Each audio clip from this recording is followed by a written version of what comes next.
नमस्कार।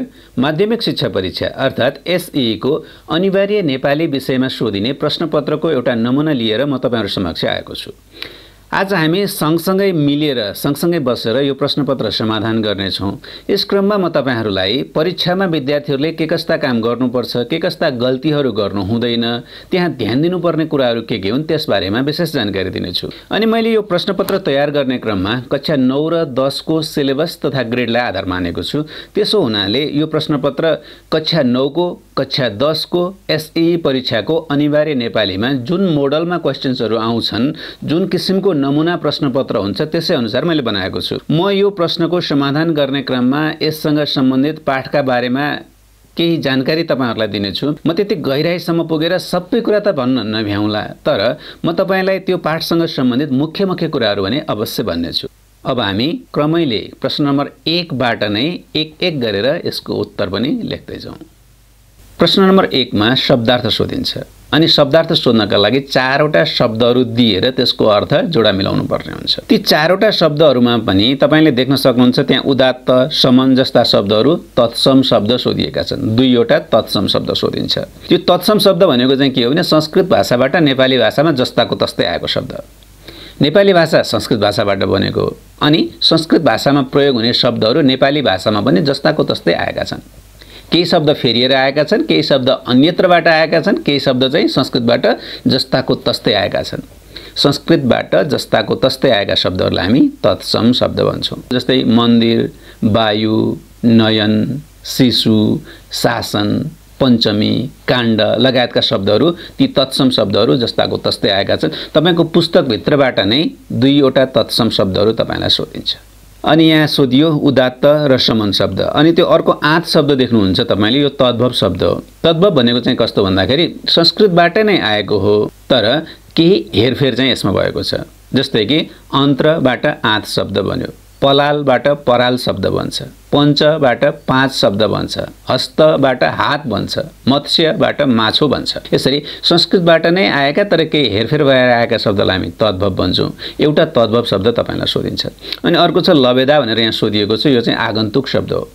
संस्कृत बाहेक अन्य स्रोतबाट पनि नेपाली भाषामा शब्दहरू आएका छन्। नेपालीबाट पनि अन्य भाषामा शब्द गएका छन्। अरु भाषाबाट पनि नेपाली भाषामा केही शब्दहरू आएका छन्। भनेपछि अन्य भाषाबाट आएका हुनसक्छ स्कुल शब्द, कोट शब्द, टाई शब्द, नालिस शब्द, उजुर शब्द, चाउचाउ शब्द, होन्डा शब्द, रोदी, पसल, बुइगल, ज्यावल जस्ता शब्दहरू अन्य भाषाबाट नेपालीमा आएका छन्। यसरी आएका शब्दलाई हामी पाउना शब्द अर्थात् आगन्तुक शब्द भन्छौँ। हो, एउटा आगन्तुक शब्द तपाईलाई सोधिन्छ। अब हामीले यसको अर्थ लेख्नु पर्यो है त। सबैभन्दा पहिला प्रश्न नम्बर 1 भनेर लेखिदिनुस्।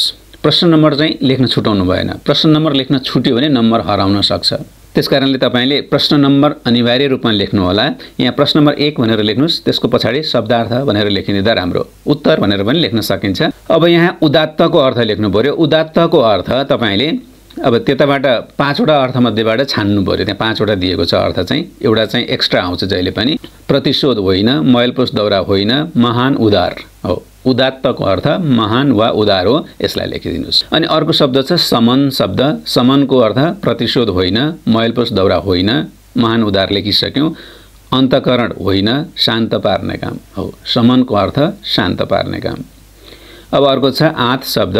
आँत शब्दको अर्थ हामीले लेख्दै गर्दा प्रतिशोध होइन, मैलपोस दौरा होइन, महान उदार लेखिसक्यो। अन्तकरण हो। अन्तकरण चाहिँ आँतको अर्थ हो। अनि त्यसै गरी लबेदाको अर्थ छ प्रतिशोध होइन, मैलपोस दौरा यसको अर्थ हो। भनेपछि हामीले यहाँनिर प्रश्न नम्बर 1 भनेर लेख्यौँ, शब्दार्थ भनेर यसको हेडिङ दियौँ, अनि 4 वटा शब्दको अर्थ लेख्यौँ। हामीले जोडा मिलाउ गर्दाखेरि धर्को तानेर गर्दैनौँ, यसरी हरफमै जोडा मिलाउने काम गर्छौँ। यति गरिसकेपछि तपाईले 3-4 हार छोड्नुपर्छ, खाली ठाउँ छोड्नुपर्छ। गुचुमुच्च पारेर अब प्रश्न नम्बर 1 सक्ने बित्तिकै तुरुन्तै अर्को लाइनमा चाहिँ प्रश्न नम्बर 2 सुरु नगरिहाल्नुहोस्। तपाईले केही ठाउँ त्यहाँ छोड्नुहोस्। अब हामी प्रश्न नम्बर 2 को कुरा गरौँ। प्रश्न नम्बर 2 मा तपाईलाई खाली ठाउँ भर्नुपर्ने प्रश्न सोधिन्छ। यहाँ शब्द भण्डारबाट प्रश्नहरू सोधिन्छन्। शब्द भण्डार भन्नाले पर्यायवाची शब्द मध्येबाट एउटा, विपरीतार्थी शब्दबाट एउटा, अनेकार्थी शब्द वा श्रुतिसम भिन्नार्थी शब्दबाट एउटा, सिङ्गो शब्द समूहवाची शब्द वा लघुतावाची शब्दबाट एउटा। तपाईले यसको अर्थ चाहिँ बुझ्नुपर्छ। हामी प्रश्न हेर्दै यसको अर्थ पनि सरसर्ती कुरा गर्दै जाउँ। प्रश्न नम्बर 1 मा सोधियो घमण्डको पर्यायवाची शब्द भनेर। तपाईले घमण्डको पर्यायवाची शब्द लेख्नु पर्यो। आफै लेख्न पाइएन, अनुच्छेदबाट खोज्नु पर्यो। अब यसका लागि तपाईले सबैभन्दा पहिला त प्रश्न नम्बर 2 भनेर लेख्नुस्। प्रश्न नम्बर लेखेन भने नम्बर हराउन सक्छ भनेर हामीले अघि पनि कुरा गर्यौं। अब तपाईले घमण्डको पर्यायवाची शब्द भनेर लेख्नुस्, सार्नु पर्यो, सार्नु भयो। अनि तपाईले अन्तिमको वाक्यमा त्यहाँ अहम भन्ने शब्द देख्नुहुन्छ, त्यो अहम शब्दलाई त्यहाँ लेखिदिनुस् र त्यसलाई रेखाङ्कन पनि गरिदिनुस्। त्यसलाई स्पष्ट बनाउनु पर्यो, रेजा लगाइदिनु पर्यो, रेखाङ्कन गरिदिनुस्, अन्डरलाइन गरिदिनुस्। अब दोस्रो प्रश्न हेरौँ। यहाँ दिगदारीको विपरीतार्थी शब्द भनिएको छ। विपरीतार्थी भनेको चाहिँ उल्टो अर्थ दिने। लामो हो भने छोटो, सजिलो हो भने असजिलो, मितव्ययी हो भने खर्चालु, उल्टो अर्थ दिनु पर्यो। हामी फेरि यसलाई पनि अनुच्छेदबाटै खोजौँ। त्यहाँ तपाईले दोस्रो अन्तिम सेकेन्ड लास्ट लाइनमा देख्न सक्नुहुन्छ रमाइलो। दिगदारीको विपरीतार्थी शब्द रमाइलो हो। यो लेखिदिनुस्। रमाइलोलाई फेरि हाइलाइट गरिदिनुस्, अन्डरलाइन गरिदिनु पर्यो यसलाई, हैन, तल रेखा लगाइदिनु पर्यो। अब तेस्रो प्रश्न छ। तेस्रो प्रश्नमा अनेकार्थी सोधिएको छ। अनेकार्थी शब्द भनेर। अनेकार्थीको अर्थ के हो त? अनेक अर्थ दिने, एक भन्दा बढी अर्थ दिने। जस्तै कि साँचो। साँचो भन्यो भने तालजा खोल्ने साधनलाई पनि हामी साँचो भन्छौँ, सत्यलाई पनि हामी साँचो भन्छौँ। लोह। लोह भनेको फलाम पनि हो, रगत पनि हो। हामीले त्यस्तै अनेकार्थी शब्द यहाँ खोज्नु पर्यो। बाहिरबाट लेख्न पाइएन, अनुच्छेद भित्रबाट ल्याउनु पर्यो। अब हामीले त्यहाँ अनुच्छेदमा देख्न सक्छौँ टीका। टीकाको अर्थ चाहिँ विजयादशमीको दिनलाई पनि हामी टीका भन्छौँ। निधारमा प्रसाद स्वरूप लगाइने पनि टीका हुन्छ। अनि टीका भनेको कुनै थोप्लो वा डट, त्यो पनि टीका हुन्छ। हामीले त्यहाँ अनुच्छेदबाट त्यो शब्द लेखिदिनु पर्यो, टीकालाई अन्डरलाइन गरिदिनु पर्यो। अब यही ठाउँमा तपाईलाई श्रुति सम भिन्नार्थी शब्द पनि सोधिन सक्थ्यो। श्रुति सम भिन्नार्थी भनेको चाहिँ श्रुति सम भिन्न अर्थी। सुन्दा उस्तै उस्तै सुनिने, भिन्दै अर्थ दिने। जस्तै कि रस्सो फूल, दीर्घ फूल।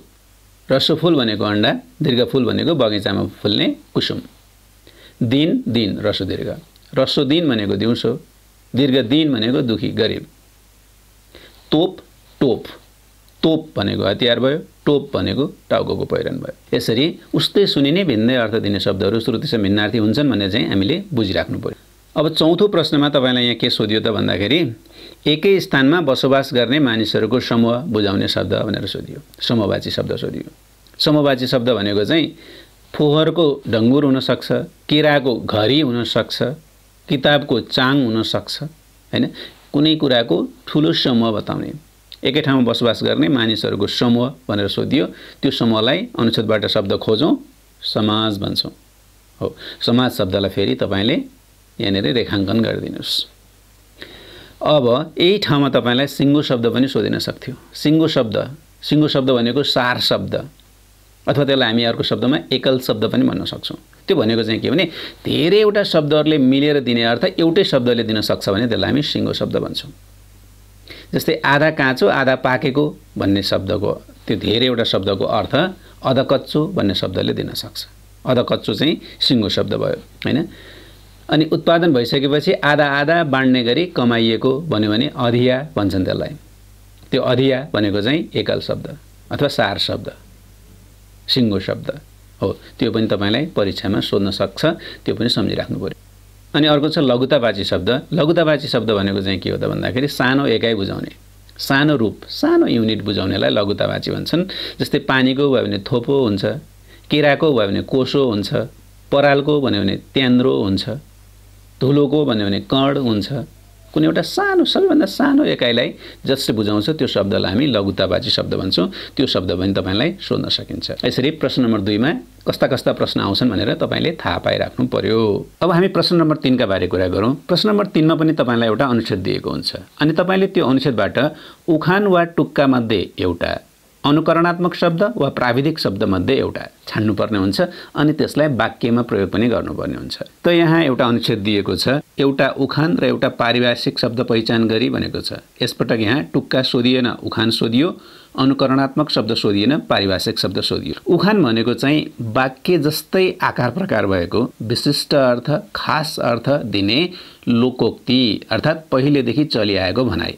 समाजमा पहिलेदेखि चल्दै आएको सुन्ने सुनाउने परम्पराबाट आएको कथन पनि भन्छौँ हामी यसलाई। हामी आह्वान पनि भन्छौँ, लोकोक्ति पनि भन्छौँ अथवा कहावत पनि भन्छौँ। त्यो उखान हो। त्यो उखान एउटा छान्नुपर्ने हुन्छ। जस्तो कि दुःख पाइस मङ्गले आफ्नै ढङ्गले काम गर्ने कालु, मकै खाने भालु, नाच्न नजान्ने आँगन टेढो भने जस्ता यी एकाइहरू उखान हुन्। हामीले एउटा उखान छान्नु छ अनि त्यसलाई वाक्यमा प्रयोग गर्नु छ, त्यो काम हामी गरौँ है त। पढ्दै जाँदाखेरि तपाईले त्यहाँ आफू भलो त जगत भलो भन्ने उखान देख्न सक्नुहुन्छ। अब यो उखानलाई हामीले वाक्यमा प्रयोग गर्नु पर्यो। हामीले अनुच्छेदमा जे वाक्य छ त्यही सार्न पाउँदैनौँ, हामीले आफ्नै नयाँ वाक्य बनाउनु पर्ने हुन्छ। यसका लागि यहाँ मैले वाक्य बनाएँ, आफू भलो त जगत भलो भने चाहिँ हामी असल र इमानदार छौँ भने सबैलाई जाति नै देख्छौँ। यसरी हामीले एउटा वाक्य तयार गर्यौँ। यसको ठाउँमा टुक्का पनि सोधिन सक्थ्यो। टुक्का भनेको चाहिँ पदावली अथवा फ्रेजको स्ट्रक्चर भएको, केही शब्दहरू मिलेर बन्छ, यसले टेढो अर्थ दिन्छ, सिधा अर्थ दिँदैन। जस्तै कि बाटो काट्नु एउटा टुक्का हो, नाक काट्नु एउटा टुक्का हो, लामो हात गर्नु एउटा टुक्का हो। लामो हात गर्नु भन्यो भने चोर्नु भन्ने अर्थ लाग्ने भयो, बाटो काट्नु भन्यो भने बाटोलाई सिधै नकाटिकन बाटो पार गर्नु भन्ने अर्थ लाग्ने भयो। यसरी टेढो अर्थ बताउने पदावली, त्यो फ्रेजको स्ट्रक्चर हुने त्यो एकाइलाई हामी टुक्का भन्छौँ। तपाईलाई उखानको सट्टा टुक्का पनि सोध्न सकिन्छ। अब हामीले यो प्रश्न समाधान गर्ने क्रममा माथि भनिएको छ पारिभाषिक शब्द भनेर हामीलाई सोधियो। पारिभाषिक शब्द भनेको के हो त्यो नै बुझौँ। कुनै खास विषय क्षेत्रमा प्रयोग हुने शब्दलाई हामी पारिभाषिक शब्द भन्छौँ। उजुरी, रिट यस्ता शब्दहरू कानुनी क्षेत्रका पारिभाषिक शब्दहरू हुन्। कृषि क्षेत्रमा उकेरा, जस्तै माटो गोडमेल गरेर दुईतिरबाट माटो दिने काम, बिरुवालाई माटो भर्ने कामलाई चाहिँ हामी उकेरा भन्छौँ। कृषि क्षेत्रमा हुनसक्छ, साहित्यको क्षेत्रमा हुनसक्छ उद्दीपन भनेर रस जगाउने काम हैन। अनि राजनीतिको क्षेत्रमा हुनसक्छ संसद भनेर। संसद भन्यो भनेदेखि जनप्रतिनिधिहरूलाई चुनिएर बनाइएको उनीहरूको सभालाई हामीले संसद भनेर बुझ्छौँ। यसरी विभिन्न क्षेत्रमा आफ्नै प्राविधिक शब्दहरू हुन्छन्, त्यसलाई हामी पारिभाषिक शब्द पनि भन्छौँ। प्राविधिक शब्द भन्नु र पारिभाषिक शब्द भन्नु एउटै हो। त्यो प्राविधिक शब्द हामीले माथि अनुच्छेदबाट खोज्नु पर्यो है त। हामीले अनुच्छेदमा हेरौँ, यहाँ अनुच्छेदमा हामीले ऊर्जा भन्ने शब्द देख्छौँ। यो विज्ञान क्षेत्रको पारिभाषिक शब्द हो। अब हामीले यसलाई वाक्य बनाउनु पर्यो। वाक्य बनाउँदाखेरि यहाँबाट सार्न पाइएन, नयाँ वाक्य हामीले बनाउनु पर्यो। अर्थ पनि खोल्नुपर्छ। जस्तै कि डिजेल पेट्रोल आदिबाट निस्कने ऊर्जाले गाडी चल्छ भन्यो भने अर्थ पनि खुल्यो, वाक्य पनि बन्यो। यसरी हामीले वाक्यमा प्रयोग गर्नुपर्ने हुन्छ। तपाईलाई यो पारिभाषिक शब्दको सट्टामा अनुकरणात्मक शब्द पनि सोध्न सकिन्थ्यो।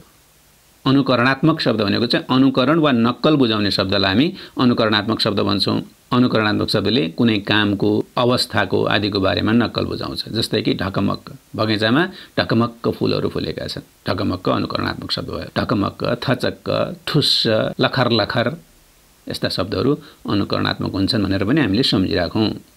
अब प्रश्न नम्बर 4। प्रश्न नम्बर 4 मा वर्णविन्यासबाट प्रश्नहरू सोधिन्छन्। यसमा दुईटा प्रश्न आउँछन्। एउटा चाहिँ तपाईले दिइएका शब्दहरूमध्ये शुद्ध शब्द छान्नुपर्ने हुन्छ, चिन्नुपर्ने हुन्छ। अनि अर्को चाहिँ वाक्यलाई सम्पादन गर्नुपर्ने हुन्छ अथवा वाक्यलाई शुद्ध बनाउनु पर्ने हुन्छ। प्रश्न नम्बर 4 को पहिलो प्रश्नमा तपाईलाई दुईटा प्रश्न आउँछन् त्यसभित्र पनि। अनि यहाँनेर 4 वटा शब्दहरू दिएका हुन्छन्।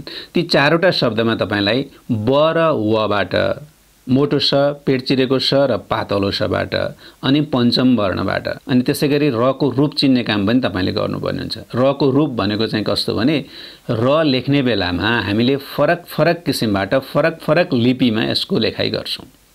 जस्तै कि र भनेर हामी जसरी लेख्छौं गर्छ, गर्छमा आधा र आएको हुन्छ, गर, त्यो आधा र ग पछि आएको आधा रलाई हामीले माथितिर रेफ दिएर लेख्छौं। त्यसैगरी पर्यो भन्दाखेरि प र यो, त्यो आधा रलाई य को अगाडि आउँदाखेरि हामीले बेग्लै तरिकाबाट लेख्छौं। कृष्ण भनेको छ, कृष्ण भन्दाखेरि पनि क को पछाडि जुन र को उच्चारण हुन्छ त्यहाँनेर तल रिकार दिएर लेखिन्छ। हृदय भन्दाखेरि ह को भित्रतिर रिकार दिएर लेखिन्छ। त्र लेख्ने बेलामा त सँग र लाई धर्को तानेर मिसाइन्छ। प्र लेख्दाखेरि पनि त्यसैगरी लेखिन्छ। 12 लेख्दाखेरि ह को भित्रपटि धर्को तानिन्छ। श्राद्ध, श्रद्धा जस्ता शब्दहरुमा श्र लेख्ने बेलामा त्यो श, मोटो श नै अर्कै आकारको, अर्कै आकृतिको बनिन्छ। ऋषि लेख्ने बेलामा रि अर्कै तरिकाले लेखिन्छ। ट्रक लेख्ने बेलामा ट को मुनितिर र को लिपि अर्कै आउँछ। यसरी र को लेखाइका विभिन्न प्रकारहरू छन्। कुन शब्दमा कसरी लेखिन्छ भन्ने कुरा तपाईले थाहा पाइराख्नु पर्ने हुन्छ। यो र को रूप पनि यसैभित्र सोधिएको हुन सक्छ। तपाईले यहाँबाट आउने दुईटा शब्द, सही सही शब्दहरू चुन्नु पर्ने काम तपाईले गर्नुपर्ने हुन्छ। अब यहाँनेर प्रश्न हेर्नुस्, तपाईले 4 को क मा दुईटा प्रश्नहरू छन्। पहिलोबाट बराबर बराबर बराबर बराबर कुन चाहिँ हुन्छ त हामीले छान्दै जाँदा तेस्रो शब्द सही छ, हामीले त्यसलाई टिप्यौं। अनि दोस्रोमा पनि फेरि दुष्परिणाम हामीले हेरौं, पहिलो, दोस्रो, तेस्रो, चौथो, यो चौथो चाहिँ शुद्ध छ, हामीले यसलाई लेख्नु पर्यो।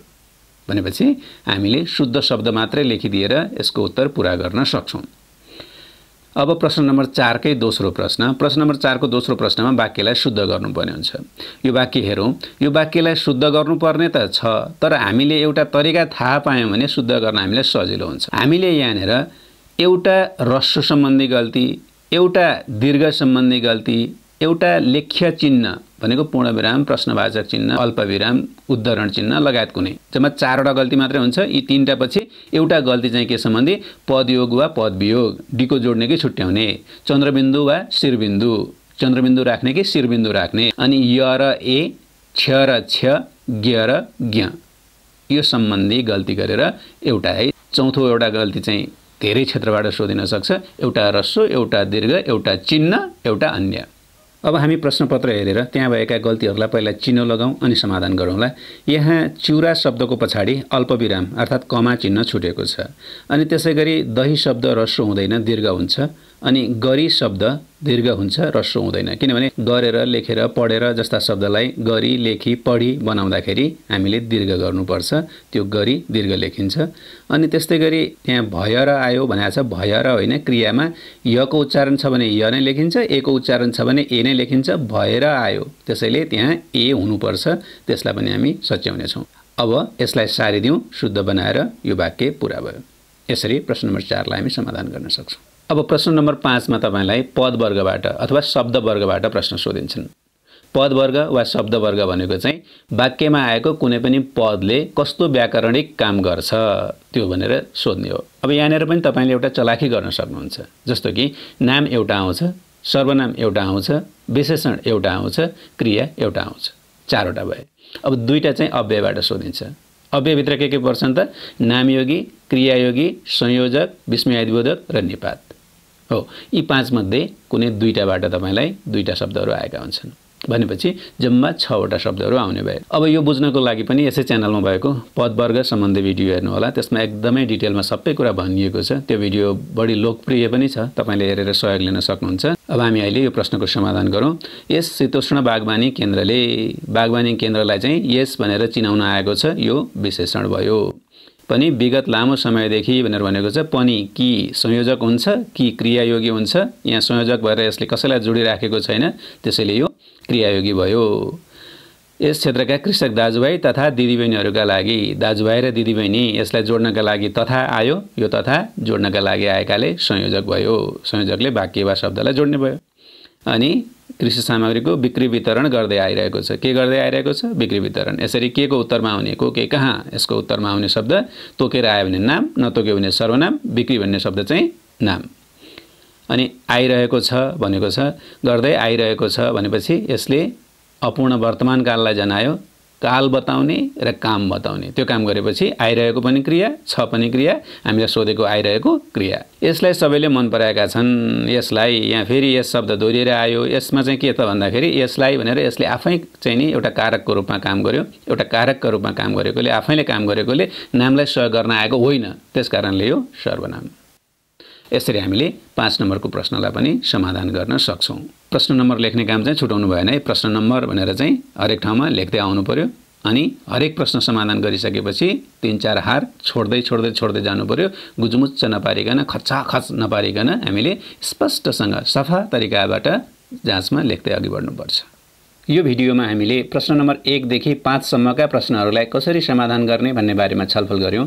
आगामी भिडियोमा हामी प्रश्न नम्बर 6 पछिका अरु प्रश्नहरू कसरी समाधान गर्ने त्यसबारे कुरा गर्नेछौं। अहिलेलाई धन्यवाद।